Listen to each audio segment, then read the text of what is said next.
Welcome to Sethu Chitra kitchen. நான் ரசகுல்லா பண்ணியிருக்கேன். நான் அளவுகளோடு தான் நான் பண்ணியிருக்கேன்.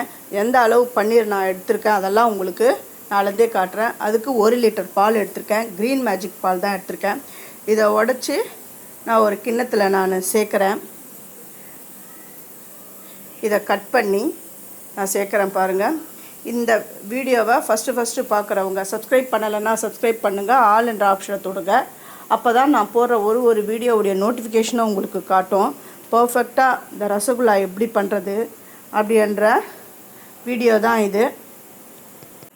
ரசகுல்லா சாஃப்டாகவே இருக்க மாட்டேங்குது, அதே சமயத்தில் ஜீராவெல்லாம் சக் பண்ண மாட்டேங்குது அப்படின்ற நிறைய கம்ப்ளைண்ட் உள்ளவங்க இந்த வீடியோவை ஸ்கிப் பண்ணாமல் பாருங்கள். இதை நீங்கள், அதாவது எனக்கு சமையலே தெரியாது, நான் இப்போ தான் சமைக்க கற்றுக்கிறேன் அப்படிங்கிறவங்கள இதை நீங்கள் பார்த்து இந்த வீடியோவை பார்த்து செஞ்சிங்கன்னா பர்ஃபெக்டாக வரும். எந்த வித ஃபெயிலியர் ஆகாமல் 100% நல்லா ஈஸியாக பண்ணிடலாம்.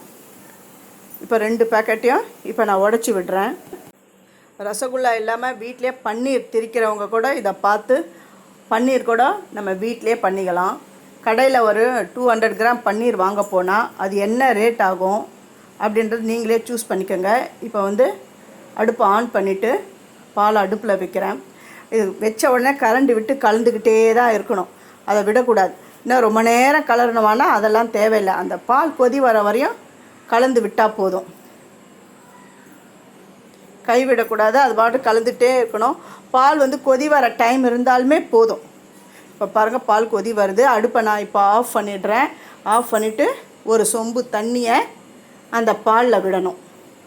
ஏன்னா அப்போ தான் அந்த பன்னீர் சாஃப்டாக இருக்கும், ஹார்டாக இல்லாமல் சாஃப்டாக இருக்கும். அதுக்காக தான் ஃபஸ்ட்டு எடுத்தோடனே தண்ணி. இப்போ வினிகர் எவ்வளோ விடுறது அப்படின்ற அளவுலாம் இல்லை. வினிகர் கொஞ்சம் கொஞ்சமாக விடுங்க. இந்த பால் நல்லா திரியணும், அது வரையும் வினிகர் விடுங்க. எப்படி திரியணும்னா இதை பாருங்கள், தண்ணி தனியாக பால் தனியாக இருக்கணும். இப்போ தண்ணி பாருங்கள், தண்ணியாக கிளியராக வந்துடுது. பாருங்கள், பன்னீரும் சாஃப்டாக இருக்குது, தண்ணி நல்லா பிரிஞ்சிடுது. இந்த அளவுக்கு பிரியணும். இப்போ என்ன பண்ணணும்னா மறுபடியும் ஒரு சொம்பு தண்ணியை இதில் விடணும். அதை பாருங்கள், தண்ணி கிளியராக இருக்குது பாருங்கள். இப்போ ஒரு சொம்பு தண்ணி மறுபடியும் விடுறேன். ஏன்னா பன்னீர் அப்போ தான் ரொம்ப சாஃப்டாக இருக்கும், அதுக்காக தான் இந்த தண்ணி விடுறது. இப்போ நான் இதை வடிகட்டிடுறேன். ஒரு வலைக்கரண்டி வச்சுட்டு ஒரு சுத்தமான துணி, இப்போ நான் இதை வடிகட்டிடுறேன். இப்போ இதுதான் பன்னீர். இந்த பாலக் பன்னீர் பண்ணலாம், பன்னீர் கிரேவி, பன்னீர் புலாவ் இதெல்லாம் பண்ணலாம். நீங்கள் இப்படி கூட நீங்கள் பன்னீர் தயாரிச்சிக்கலாம். கடையில் போய் வாங்கிறத விட ஹைஜீனிக்காக நீங்கள் வீட்லேயே இதை பண்ணலாம். தண்ணிலாம் நல்லா ட்ரைன் ஆகட்டும். பாருங்கள் எந்த அளவுக்கு பன்னீர் வந்திருக்குன்னு பாருங்கள். இப்போ எடை போட்டே உங்களுக்கு காட்டுறேன். இன்னும் நீங்கள் 3 கவர் சேர்த்திங்கன்னா 200 கிராம் பன்னீர் வரும். அதுவும் இல்லாமல் 3 கவர், அந்த 3 கவர் ரேட்டு பாருங்கள். 3 கவர் வாங்க போனால் ஒரு கவர் 22 ரூபா, அரை லிட்டர். 1 லிட்டர் 44 ரூபா. 1.5 லிட்டர் அப்படி போட்டிங்கன்னா 66 ரூபா தான். 66 ரூபாயிலேயே 200 கிராம் பன்னீர். அதை நீங்கள் அந்த பன்னீரை வாங்க போனால் 190 ஆகுது. நீங்கள் 66லேயே நீங்கள் இந்த அளவுக்கு ஹைஜீனிக்காக பன்னீர் நீங்கள் ரெடி பண்ணிடலாம். ஒரே ஒரு டீஸ்பூன் மைதா நான் சேர்த்துடுறேன். ரொம்ப இல்லை, ஒரே ஒரு டீஸ்பூன். உங்கள் வீட்டில் எல்லார் வீட்லேயும் டீஸ்பூன் இருக்கும், அதில் சேர்த்துருங்க. சேர்த்துட்டு நல்லா மறுபடியும் தேய்ச்சி விடணும். கடையில் நீங்கள் போய் 1/2 kg ரசகுல்லா வாங்கினீங்கன்னா ஒரு 10 பீஸ் போடுவாங்க. அப்புறம் அதில் அந்த சுகர் சிரப் தான், அந்த சர்க்கரை தண்ணியை அதிகமாக ஊற்றி 1/2 கிலோவாக ஆக்கி அது எடை போட்டு உங்களுக்கு கொடுப்பாங்க. இதை பாருங்க, இந்த மாதிரி ஹைட்டு இருக்கிற பாத்திரமாவாக சூஸ் பண்ணிக்கோங்க. சர்க்கரை நான் 1/4 கிலோ எடுத்திருக்கேன். 3 மடங்கு தண்ணி. முதல்ல இந்த சர்க்கரை எல்லாமே நல்லா கரையட்டும். நல்லா கரைஞ்ச உடனே பால் ஒரு 1/4 டம்ளர் தான் அப்படி நான் சேர்க்குறேன். ஏன்னா இந்த சர்க்கரையில் இருக்கிற அழுக்கெல்லாம் எடுக்கிறதுக்காக தான் நான் பாலை விடுறேன். இப்போ நான் இந்த அடுப்பில் வைக்கிறேன்.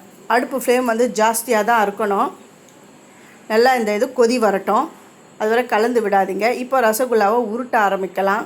அது எப்படி உருட்டினோன்னா, அப்படி உருட்டும் பொழுது பிளவுகள்லாம் இருக்கக்கூடாது. அந்த அளவுக்கு ரசகுல்லா உருட்டிக்கணும். பாருங்கள் எந்த அளவுக்கு நான் பிசைஞ்சிருக்கேன். நல்லா சாஃப்டாக பிசைஞ்சிருக்கிறேன். இந்த அளவுக்கு பிசைஞ்சிக்கோங்க. இப்போ நான் உருட்டி காட்டுறேன் பாருங்கள். பிளவுகள்லாம் இல்லாமல் நல்லா ரவுண்ட் ஷேப்பில் எவ்வளோ அழகாக வந்திருக்கு பாருங்கள். இந்த மாதிரி தான் உருட்டணும். ரசகுல்லா உருட்டுறது உங்கள் யாருக்கும் சொல்லி தரணும்னு அவசியம் கிடையாது. இருந்தாலும் பார்த்துக்கோங்க. இப்போ அந்த பாலில் பாருங்கள் எவ்வளோ அழுக்கு வந்திருக்கு பாருங்கள். எல்லாத்தையும் நான் எடுத்துடுறேன். எடுத்துட்ட உடனே க்ளீனாக இருக்கும். எல்லா அழுக்கையும் எடுத்தோடனே அந்த தண்ணி சுகர் சிரப் வந்து க்ளீனாக ஆகிடும். இப்போ ரசகுல்லாலாம் சேர்த்துட்டேன். எப்படி கொதி வருதுன்னு பாருங்கள். 15 நிமிஷம் இது அடுப்புலேயே இருக்கணும். அடுப்பும் வந்து ஹை ஃப்ளேமில் தான் இருக்கணும். 5 நிமிஷத்துக்கு ஒரு தடவை எடுத்து தண்ணி விடணும். இந்த மாதிரி மூடி விட்டுட்டு உடனே எடுத்துருங்க. அது பாருங்க 5 நிமிஷம் ஆகிப்போச்சு. எவ்வளோ பெருசாக வந்திருக்கு பாருங்கள். இப்போ வந்து பச்சை தண்ணியை விடணும். அது நடுவில் கொதிக்குது பாருங்கள். அந்த மாதிரி கொதி இருந்துக்கிட்டே இருக்கணும், அடங்கக்கூடாது. இப்போது ஒரு 5 நிமிஷம் அப்படியே விடுங்க. ஒரு 5 நிமிஷம் பொறுத்து மறுபடியும் பாருங்கள். ஒரு 5 நிமிஷம் எடுத்து பாருங்கள் எவ்வளோ பெருசாக ஆகிடுது. மறுபடியும் பச்சை தண்ணியை விடுறேன். இதுக்கப்புறம்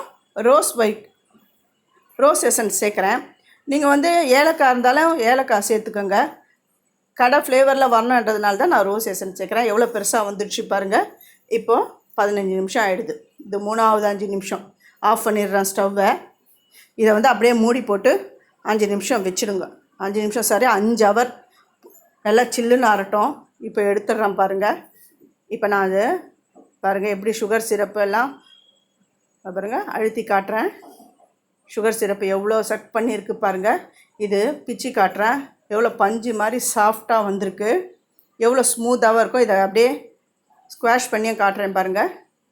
நல்லா சாஃப்டாக வந்திருக்கு பாருங்கள் ரசகுல்லா. இதை நீங்கள் உங்கள் வீட்லேயும் செஞ்சு பார்த்துட்டு எனக்கு கமெண்ட் பண்ணுங்கள். தேங்க்யூ.